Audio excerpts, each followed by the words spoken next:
سعيد الخدري رضي الله تعالى عنه قال قال رسول الله صلى الله عليه وسلم من قال رضيت بالله ربا وبالإسلام دينا وبمحمد نبيا وجبت له الجنة رواه আবু দাউদ। এই হাদিসটা সুনান আবু দাউদের মধ্যে বর্ণিত হয়েছে। আবু সাঈদ খুদরি থেকে বর্ণিত, তিনি বলেন قال رسول الله صلى الله عليه وسلم, রাসূল সাল্লাল্লাহু আলাইহি ওয়াসাল্লাম বলেছেন, মান ক্বালা রাযীতু বিল্লাহি রাব্বান ওয়া বিল ইসলামি দীনান ওয়া বিমুহাম্মাদিন নাবিয়্যান ওয়া জাবাত লাহুল জান্নাহ। আল্লাহর নবী সাল্লাল্লাহু আলাইহি ওয়াসাল্লাম বলেছেন, ও সাহাবারা শুনে রাখো, যে কোনো পুরুষ হোক, যে কোনো মহিলা হোক, যদি এই দোয়াটা পাঠ করে, রাযীতু বিল্লাহি রাব্বান ওয়া বিল ইসলামি দীনান ওয়া বিমুহাম্মাদিন নাবিয়্যান, এই দোয়াটা কেউ যদি পাঠ করে, এই দোয়াটা পাঠ করার কারণে ওয়া জাবাত লাহুল জান্নাহ, তার জন্য আল্লাহর জান্নাত হয়ে যাবে। অন্য একটা হাদিসে এসেছে, যে ব্যক্তি এই দোয়াটা পাঠ করবে, কিয়ামতের মাঠে আমি নবী তার হাত ধরবো, হাত ধরে হাতটা উদখিলাহুল জান্নাহ, আমি নবী তাকে জান্নাতে প্রবেশ করে দেব। দিনে রাতে যে কোনো সময় এই দোয়াটা পাঠ করবেন, রাযীতু বিল্লাহি রাব্বান ওয়া বিল ইসলামি দীনান ওয়া বিমুহাম্মাদিন নাবিয়্যা।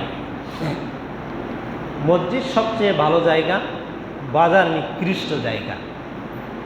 আমার মা জানেরা খুব মনোযোগ দিয়ে শোনেন। আনা নাসিম রাদিয়াল্লাহু তাআলা আনহু قال قال رسول الله صلى الله عليه وسلم المرأة إذا صلت خمسها وصامت شهرها وحسنت فرجها وأتت بعلها فلتدخل من أي أبواب الجنة شطرها أبو نعيم في الحلية। হাদিসটা সহিহ। আনাস রাদিয়াল্লাহু তাআলা আনহু থেকে বর্ণিত, তিনি বলেন, ক্বালা রাসূলুল্লাহ সাল্লাল্লাহু আলাইহি ওয়াসাল্লাম, রাসূল সাল্লাল্লাহু আলাইহি ওয়াসাল্লাম বলেছেন, যে কোনো মহিলা চারটি কাজ করবে, চারটি কাজ করলে তার জন্য জান্নাতের দরজা খুলে দেওয়া হবে। এক নম্বর হলো 5 ওয়াক্ত সালাত আদায় করবে। 5 ওয়াক্ত সালাত নারী হোক পুরুষ হোক সবার জন্য ফরজ। আউয়ালু মা ইউহাসাবু বিহিল আবদু ইয়াওমাল কিয়ামাতিস সালাত, কিয়ামতের মাঠে সর্বপ্রথম সালাতের হিসাব নেওয়া হবে। নারী হোক পুরুষ হোক সর্বপ্রথম সালাতের হিসাব নেওয়া হবে। ওয়াসামা শারাহা, যে মহিলা সালাত আদায় করে সিয়াম পালন করবে, 5 ওয়াক্ত সালাত আদায় করবে, রমজান মাসে সিয়াম পালন করবে।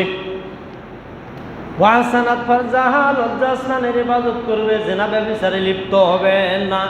ওয়াতাদ বালাহা, স্বামীর অনুগত করবে, স্বামীর কথা শুনবে, স্বামীর কথা মানবে।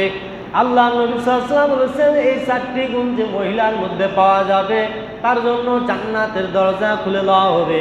আর তাকে বলা হবে যে দরজা দিয়ে মন চায়, ওই দরজা দিয়ে তুমি জান্নাতের মধ্যে প্রবেশ করো। আমার মা বোনেরা, যদি আপনারা 4টি কাজ করতে পারেন, তাহলে জান্নাতের দরজা আপনাদের জন্য খুলে দেওয়া হবে। যে দরজা দিয়ে মন চায়, সেই দরজা